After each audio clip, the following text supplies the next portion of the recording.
Call to order the Greenwood Redevelopment Commission on this, the 16th day of January of 2023. May I have a roll call, please? Mr. Moe? Here. Mr. Hoover? Here. Mr. Hopper? Here. Mr. Harris? Present. Mr. Campbell? Here. Record showing non-voting advisor, Mr. Alexander is absent. Everyone is in person today, thankfully. All right, new business resolution 2023-01, a resolution approving an application for property tax deductions for certain real property located within the Central Expansion Economic Development Area. Anderson Hauser, Inc. Thank you. Hello, everyone, and thank you for coming in. We appreciate you having this special meeting for us, particularly recognizing that many of you are off today. So thank you very much. Appreciate it. My name is Krista Taggart. I am Deputy General Counsel for Anderson Hauser, and I'm very pleased to be here today to introduce a new and exciting project to you. With me today, I have Marisol Sanchez, who is General Counsel and Vice President of Legal Affairs. She's also over facilities, quality, and contract management.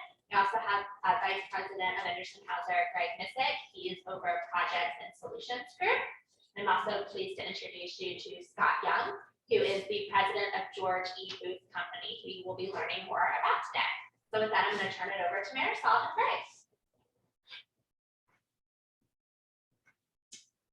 Good morning, everyone. Good morning. Again, thank you so much for having us here today. We're really excited to talk a little bit about our project. And hopefully you can see the commitment that Anderson Hauser has had in the community and our continued commitment going forward. So what we're going to talk about today a little bit is about the development of 70 acres approximately around US 31 and Worsville Road. And we'll see some images where you can locate yourself from that perspective. Give you a little brief overview of Anderson Hauser in general, and most of you may already know Anderson Hauser and what we do. But we are a global leading supplier and manufacturer of advanced process instrumentation measurement equipment. We are a global company, but we have our North America presence here in Greenwood. What we do here is we try to help customers solve the world's biggest problems. And we do that through our instrumentation and our equipment by providing products, services, solutions that go into their automated processes and the manufacturing processes. And what we stand for generally is that through our products and our solutions and services, we provide valuable knowledge to our customers that they can gain from their processes to make their processes a lot more efficient. We are in the advanced manufacturing industry, and one of our largest campuses of production is here in Greenwood, right off of 31 and Worsville Road. We also rely on our industry experience to collaborate with our customers to find the best solutions for their applications. And we are a family-owned company. We are a reliable partner, not just to our customers, but to our employees and our shareholders. And here we're going to showcase a little bit of how we are also a reliable partner to our community as well, in every community that we embed ourselves in. Now, speaking more locally, Anderson Hauser Inc. Is established here in Greenwood, as I mentioned before. But as we started as a global leader in the process automation instrumentation industry. We were founded in 1953 in Switzerland.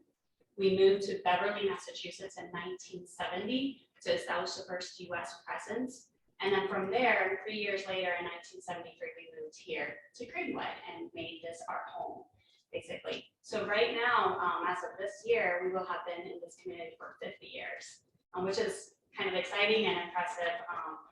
And I'm excited about. I've been with the company for almost 12 years now.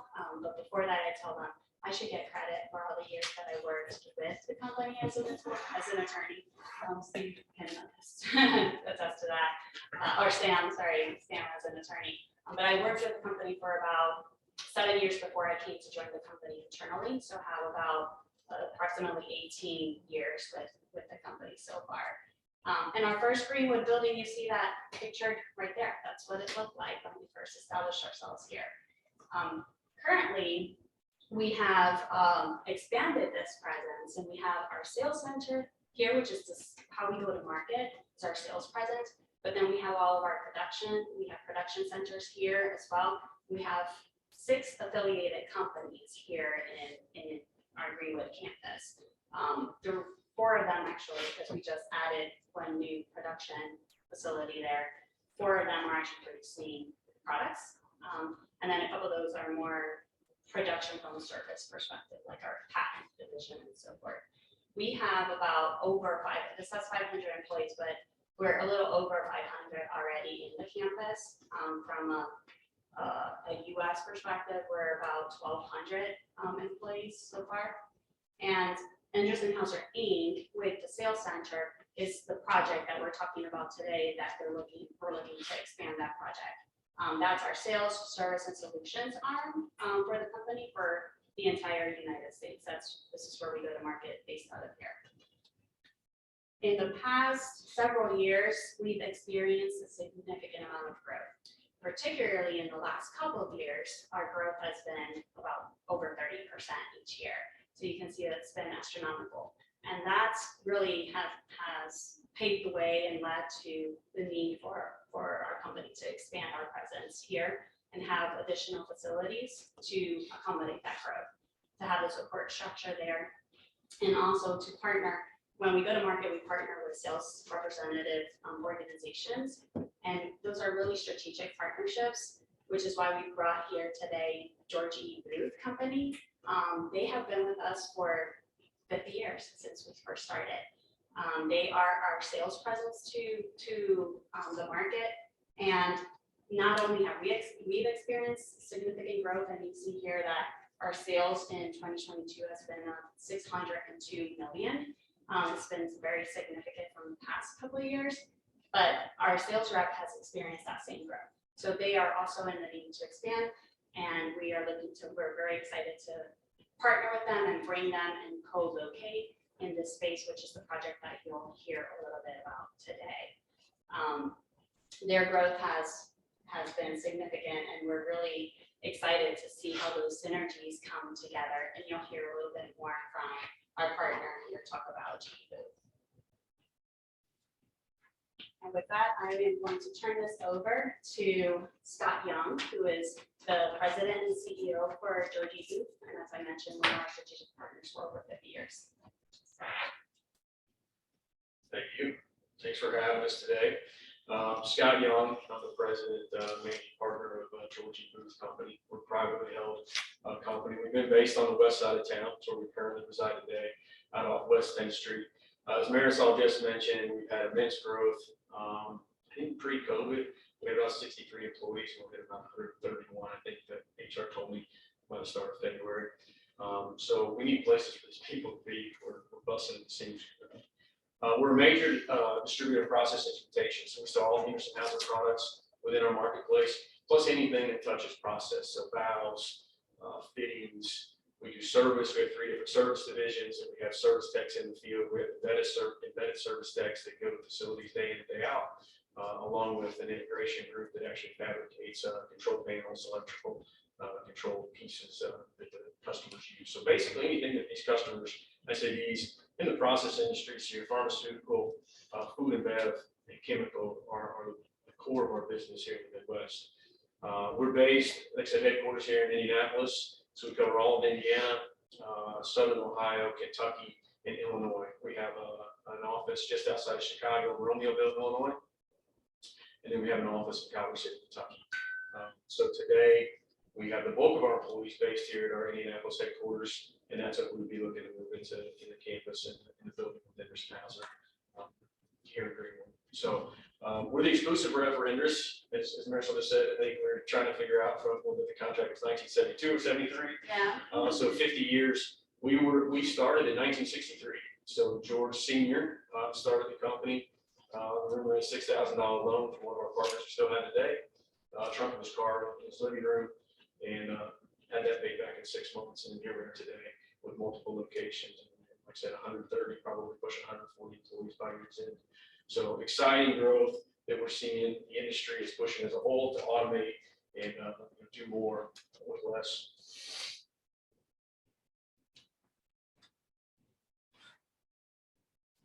One of our pieces is we like to say we're a holistic provider.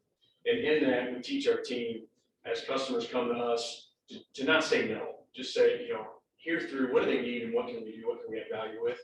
So what we're seeing is the business change. It used to be pretty transactional. Somebody needed a flow meter that Anderson Housing manufactured and sell a flow meter. Today, it's that they come to us and they need the flow meters, they need the valving, they need help with engineers that are embedded to help them design their system to be more efficient and control it with the push of a button or an iPad from home to see what that plant is doing, how it's running, and what the efficiency levels. So at this point in time, we may sell a product, we may sell warehousing, verifying that everything comes into that product is accurate before it gets to site. We do some installation, we work with electricians, mechanical engineers, and general contractors to help execute that. Then we come on site with our team and help start up a plant using digital tools that Anderson Housing has to speed things up. So basically, how do we get the plant or these lines up to speed quicker, which is money for all parties involved. So that's what we're seeing today, which has changed drastically over the years. Anderson Housing is our largest partner, and if you look at that, if we look at number 2, it's Samson. Samson is a control valve line, different types of valves that they offer in the market. They're based out of Germany, so they're a European-based company. ITT is a very large partner, one of our largest customers, the Eli Lilly. They use a lot of that type of product. It's a clean type valve that we use. Brooks Instrument is what founded the company. So that's at the time the Brooks brothers helped fund the start of the company. Still with them today since 1963. So we still sell their product in the majority of the territory. So some of the other lines, the Rio Temp, Draeger, these are all products that complement what Anderson Housing sells. And so as Enders has the key pieces in pressure, flow, level, tank, analytics, we provide all the other products that are complementary to customers need to put in the facility. So they come to the rep, they can get a full basket of products, the service, the techs, everything run through us in conjunction with the Anderson Housing partners. So that's really what we have today. I think we're going to start later. We'll talk about the roles that we would be moving down here to the area. But the positive thing is Anderson has a nice big campus. For our employees, it's a positive thing that they've already built with the amenities and whatnot that they have here today. So trying to get a better understanding of Greenwood and move forward. Thank you. Thank you, Scott. And as you can see, we really, when we pick a strategic partner, we stick with them, right? And we try to create that synergy and help as they grow, we grow, and vice versa. We found that with Greenwood community and Johnson County in general too. It's been a strategic partner for us for over 50 years now. And everything that I've seen with the master plan, with how the city is growing and where we're heading towards, we're so excited to be a part of that. In the past 50 years, we've seen that growth, and hopefully we can say we've been a part of that by bringing new talent, by bringing jobs and people to live in this community, but not just to live, but to live, work, and play. And that's what we like to see continue. So now we're at a pivotal moment to take it to that next level, which is really great to see as those connections, right, those connecting dots with where the Greenwood city is in its master plan and its development from an economic development standpoint. So ideally, what we're looking to accomplish through this project too is to help serve as an example, right, exemplify what Greenwood is going to look like in the future. So I hope that as you hear the project, think about those different points. And of course, at the end, we'll have a Q&A piece or questions to see how that will further develop. But that's what's really important and key to us is continuing that growth and that partnership, that strategic partnership with the city from that standpoint. So to talk a little bit about the property that's at issue, the property that we have contemplated that we were looking to purchase was the 70 acres that are to the southwest. My direction is on the west side of our campus currently, which was ideal. And we've been wanting to purchase that property for a long time. You all may be familiar with the property that it's owned by a family, and it was owned by the estate. When it went onto the market, the complication that we found was that they wanted to sell the property as a whole. So it's 70 acres, which we do not need 70 acres, and it makes it a lot more difficult for us to purchase. But we saw the opportunities that this could bring, not just to our company, but to the city as well. So we partnered, like we do at G Booth, like we do with the city. We found a strategic partner to partner with to purchase that land. and that was Unicorp. And I'll give you a little bit of overview on who Unicorp is. But what we did was we went in together to purchase the property, the whole 70 acres. We have 35 acres that we've purchased, and Unicorp has purchased the other 35 acres. And it just worked beautifully, the symmetry between what portion of the land we wanted and what portion of the land they could also help develop. And we are sitting at the table with them to help develop that piece of land. Together is how we're gonna see this really come to fruition. So like I said, it's to the west of our current property. It's along East Worsville Road and Highway 31, if you're familiar with that intersection. There's key frontage, of course, on US 31, and that's will be prime property for development from a retail perspective and other opportunities. That's where Unicorp comes in. And then to the back side of that, closer to our campus, we will get the whole 35, and I'll show that in another rendering. I'll show the pieces that we will own and how we'll expand that as well. It's a challenging piece of land, to say the least, if any of you are familiar with that.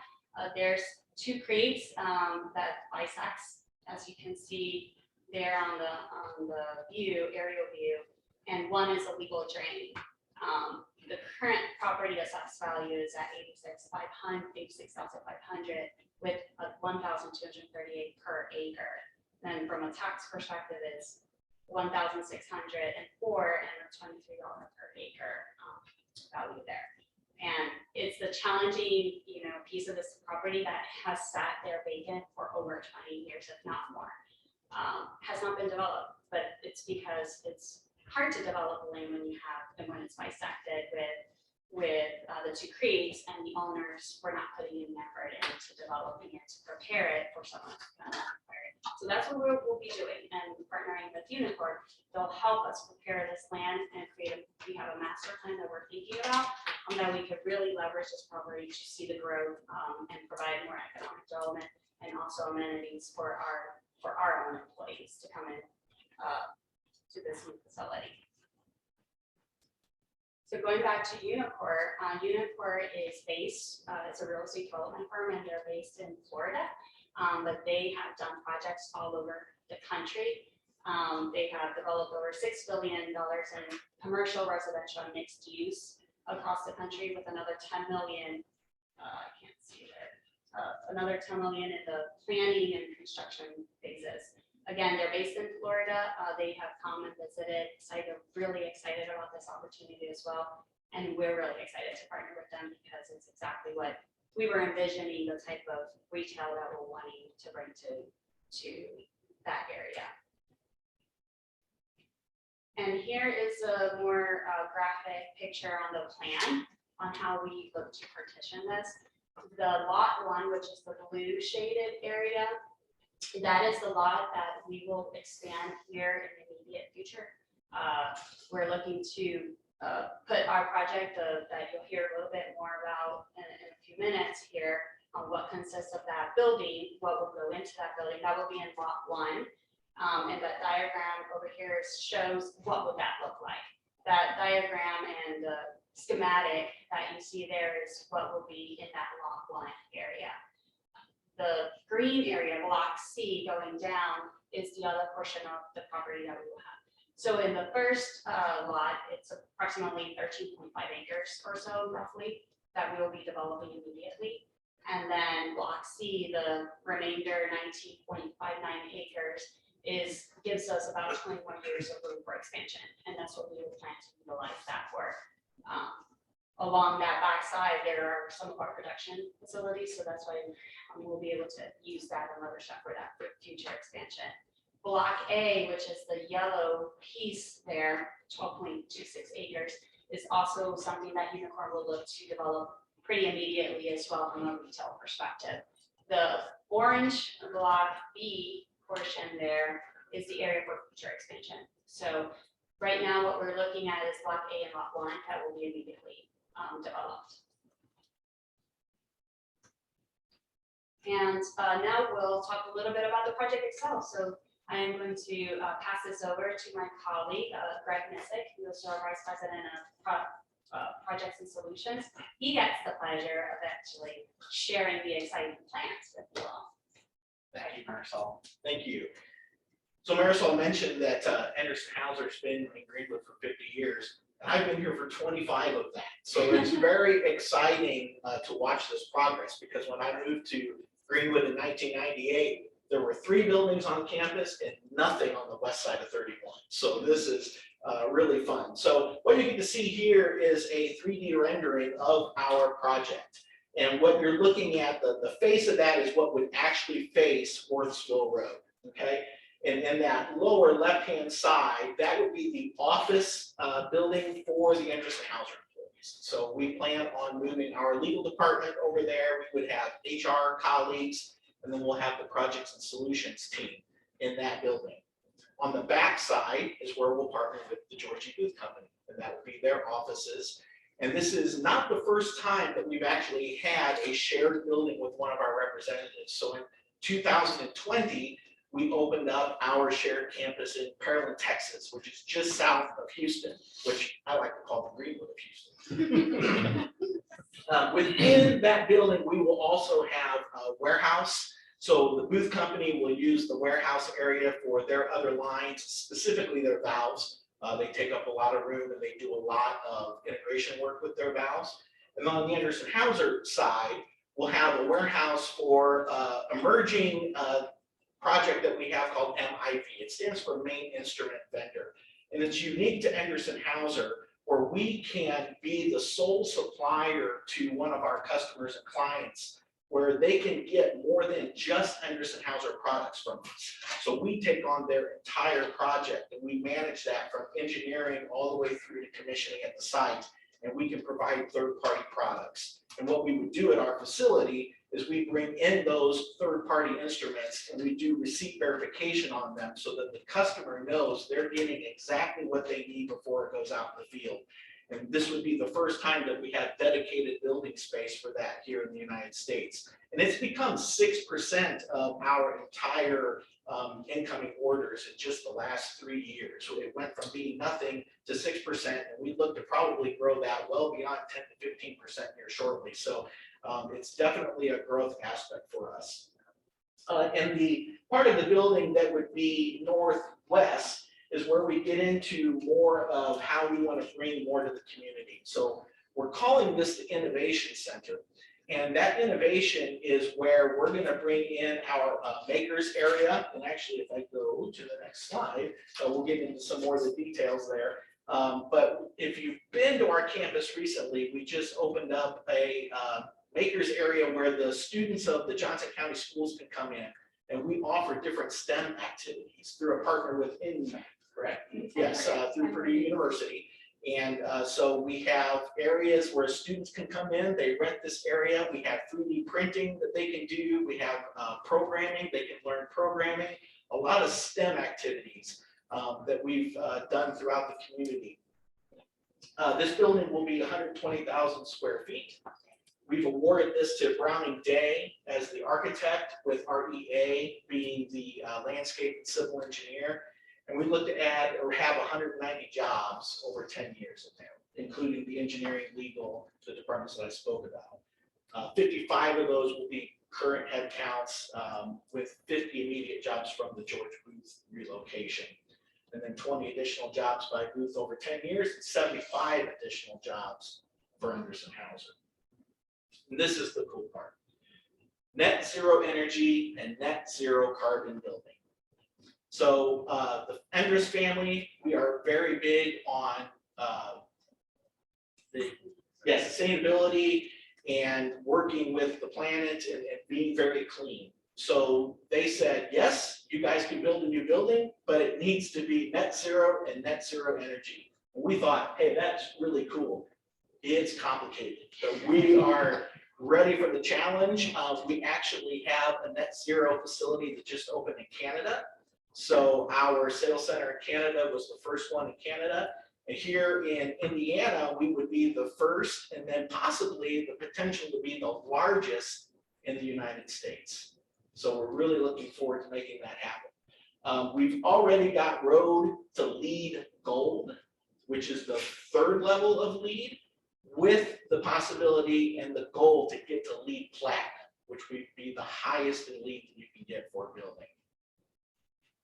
The minimum assessed value of our project is $26,480,000.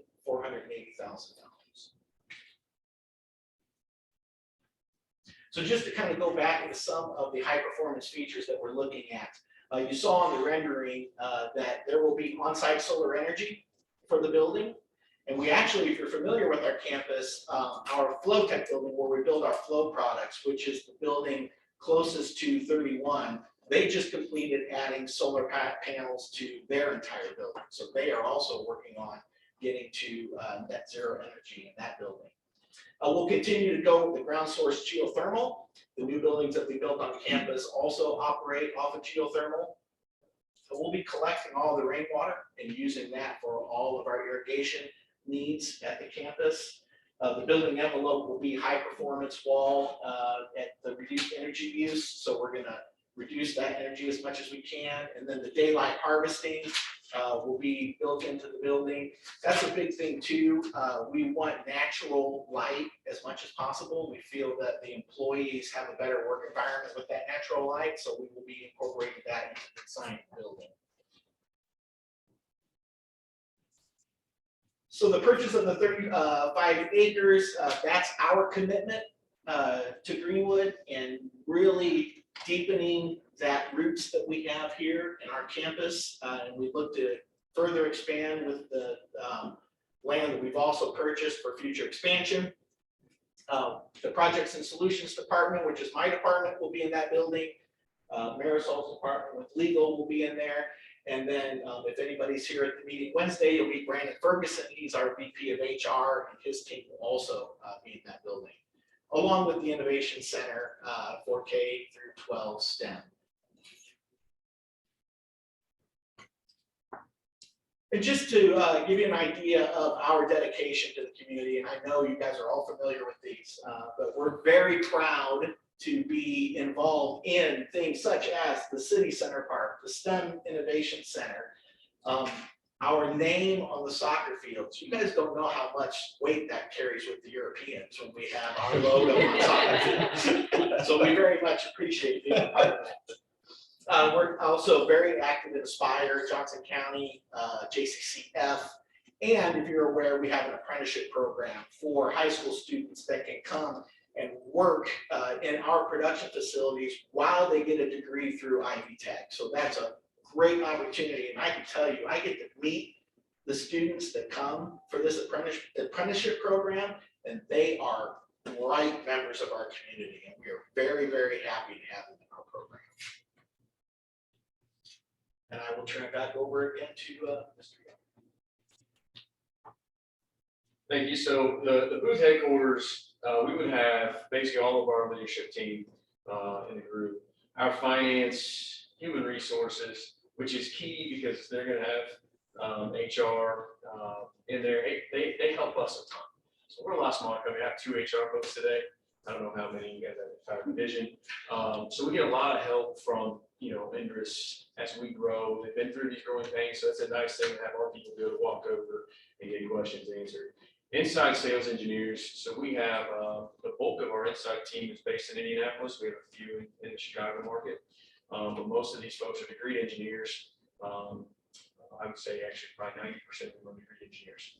So we look for more folks that we can get to bring up through that. Our outside sales team based in central Indiana, once again, most of them are degree engineers. We have a panel shop and fabrication in the back where we build valve assemblies and build control panels. We work with Greg and his team consistently what the customer wants. So we build some of the things that Greg's team builds and designs or CADs up. So it's nice. We've got CAD, they've got CAD guys that can build up 3D dimensional drawings for these. So to have those groups working together, understand what the customers are asking for, and how we come together between multiple companies to give them an answer is big. So the fabrication side, we would have all the fabrication we do today. There for us, it would put everything back in one roof. Because of the explosive growth we've had, we're in a couple of buildings. Luckily, we were able to get some across the parking lot where we're currently at. We continue to lease 5,000 square foot at a time. It seems like as it becomes available in another building. So for us to get back down and get everything back under one roof is important, just from a culture standpoint with our employees, having them all on the same place. Our warehousing, we have a small warehouse team that would work in the back that got stuff shipping in and out. would work with some of the team, I think, to get things out, so we can combine resources in the back to get the most efficient use out of both teams. So that's big. Our employees, we rolled this out, I think, mid-December to our team, just stating a change. And, we've been on the west side since the company was founded in 1963. So this is a big move in a logistics side of town, from the west side to the south side. A lot of our employees aren't far away, so a lot of them live downtown, especially young folks tend to stay downtown, so it's an easy commute down. We do have a handful that already live down here. And we've had 2 or 3 already come to me looking for property and asking, where's a good place to live on this side of town? So we're looking for help from them on where these folks should be looking.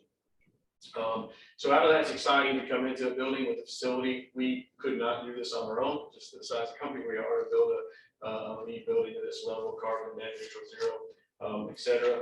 The synergies that we have are big, and our people were excited about the Innovation Center. So having the Innovation Center in the same building as one of our team being able to give back to the next generation of students is big. We get involved with some of the universities here in town, trying to do the same thing with STEM and engineering. But to have it at the next level is a big key thing for us. So we're looking forward to it being a valued partner to the Greenwood community as we make our new home here. Thank you, Scott. So as you can see, there's a lot of synergies and connectivity between all the different moving parts of that. One thing that I wanted to mention that wasn't mentioned when we talk about sustainability and the key features from a LEED net zero energy, net zero carbon perspective is we want to showcase that. You recall that I said earlier, we hope this building can also showcase and exemplify our commitment to the community in different ways. One of those ways is from a sustainability feature of that, but also the education piece is really core to what we do, because if we educate our youth now, particularly in STEM or in areas that they can then later be a pool of candidates for us to come and work for us and really cement themselves within our community the way we've cemented and established those roots within the community as well. So we plan on using those features from a LEED perspective. All the sustainability features, we plan on showcasing that. So kids can come in, community can come in and actually see what does it mean to be a sustainable building. Displays and dashboards that can show when we say we've saved this amount of energy, that's this many less cars on the road, or carbon emissions and so forth. And we'll also be able to showcase what we do on a day-to-day basis from an industry perspective. We're in 7 industries, but a ton of industries from life sciences to chemical to power and energy, water, wastewater.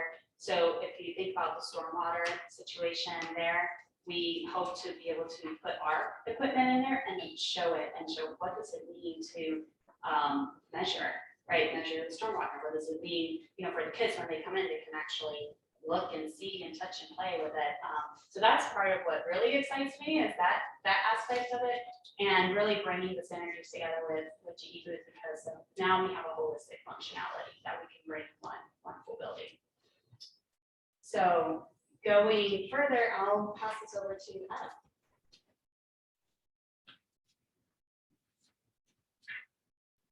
Thank you. Good afternoon. So I'm here to speak specifically with regards to the financial impact relative to the Redevelopment Commission. So a couple points to make on behalf of this site. First is this area is located within the existing allocation area. So today's action is here before you of that location, and any abatement would have of real estate taxes would have a TIF revenue impact.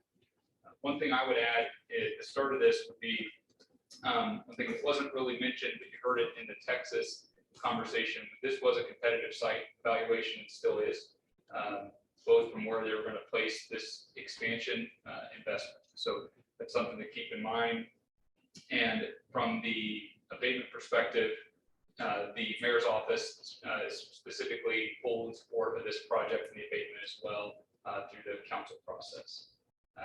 As far as the abatement that's been offered and calculated at this point is a real property 10-year abatement, constant deduction of 50%. So unlike the standard schedule that starts up at 100% abatement and then works itself down to zero over a 10-year period of time, what's been recommended is a 50-50 across the entire 10-year. Mathematically, it works out to be about the same as a standard.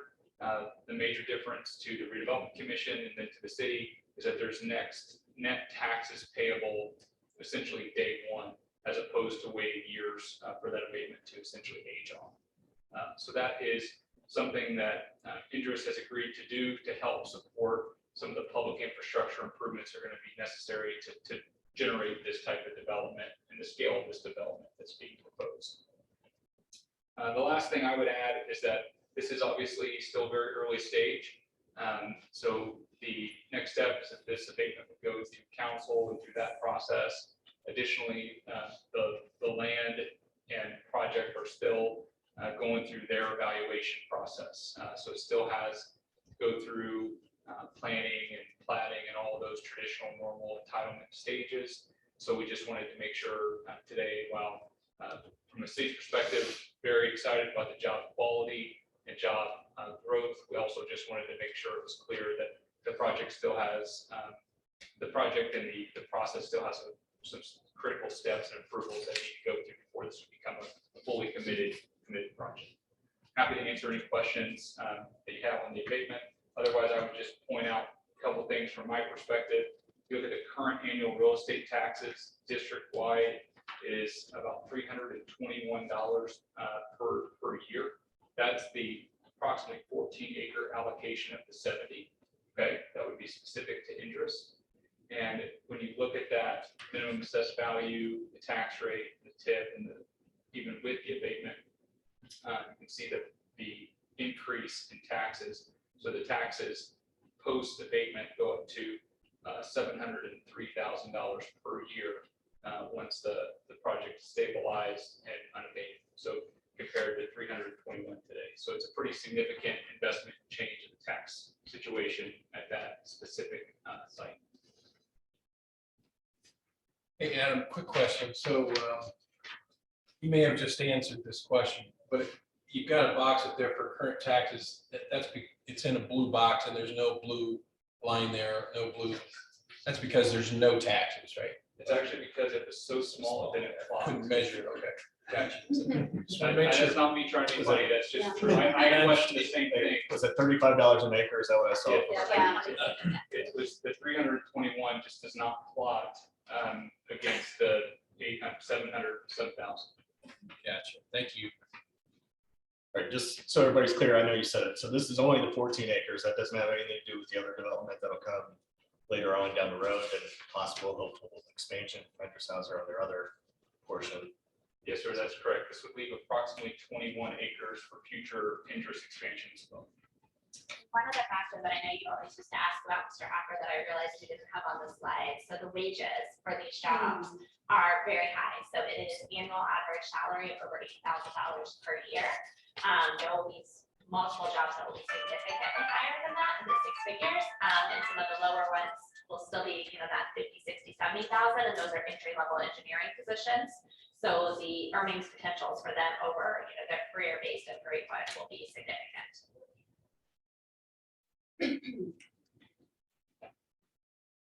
So you heard Adam talk a little bit about the infrastructure improvements that are needed, which hopefully with the abatement we can help mitigate some of this. But you see here, this is a very rough preliminary rendering of the schematic on how this will be used. So on the right-hand side here of the diagram would be the Anderson-Hauser project facility.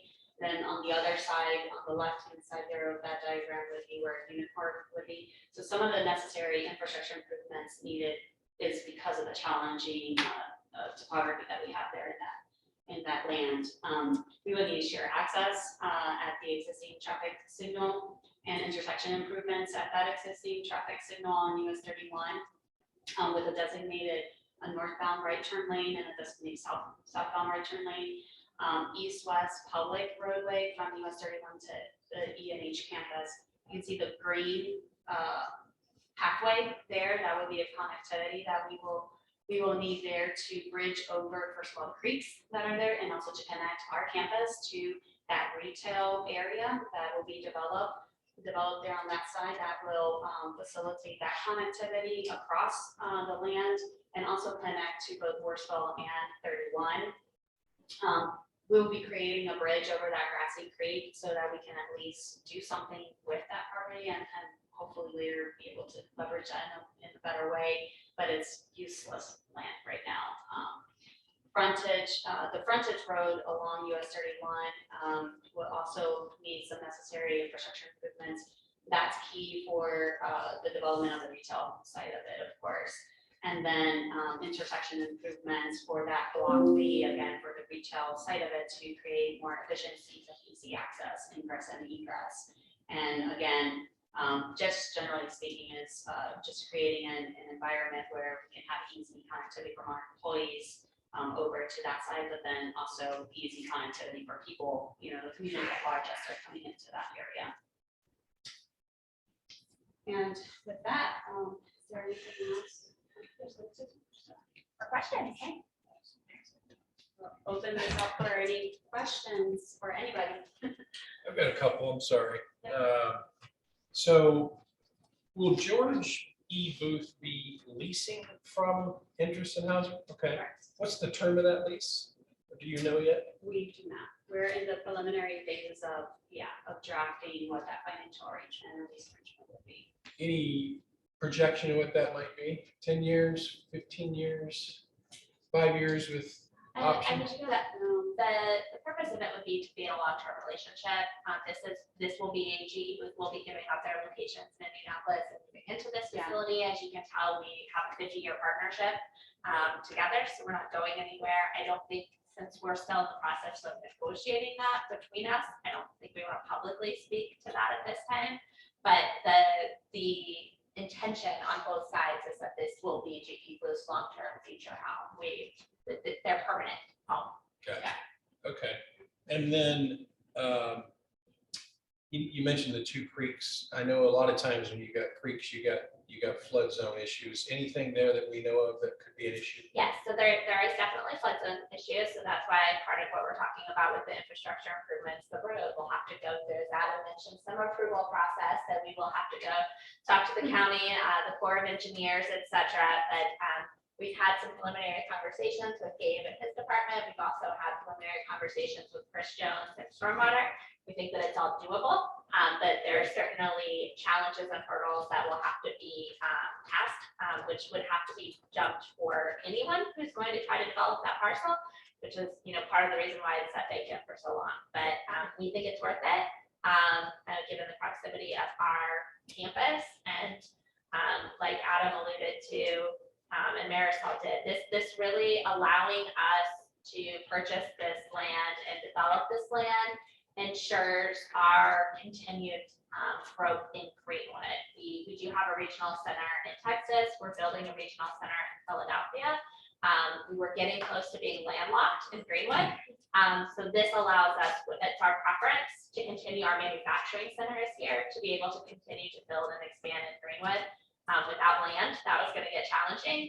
So for us to be able to continue to make our future in Greenwood, this is worth it to overcome those challenges. Gotcha. Thank you very much. Just to piggyback off that, and it's more curiosity than anything, but does this storm water capture and usage for your facilities mitigate some of the floodplain issues that you might have to So from overcome? our perspective, so if you are familiar with, we indicated that REA is our landscape architect. They were the landscape architect that did Old City Park. So if you're familiar with some of the creative things that they did with the creek there, we're going to be doing some of those things as well, which will allow us to not have to do some of the on-site detention. If you notice, we didn't have a pond on our part because of the way that we're dealing with it through some of those sustainability initiatives that we're putting into place. Questions? All right, really exciting. Thank you. Yeah. All right, is there a motion to approve resolution 2023-01? Make the motion. Motion by Mr. King. And I'll second. Second by Mr. Hoover. Anything else, commission members? Hearing none, all those in favor, aye. Aye. All those opposed, nay. Motion is approved 5-0. Presentation. Yeah, Thank appreciate you. it. Anybody else, either on the internet or here in the room, have anything for us today? Hearing none, we'll stand adjourned. Yeah. Thank you.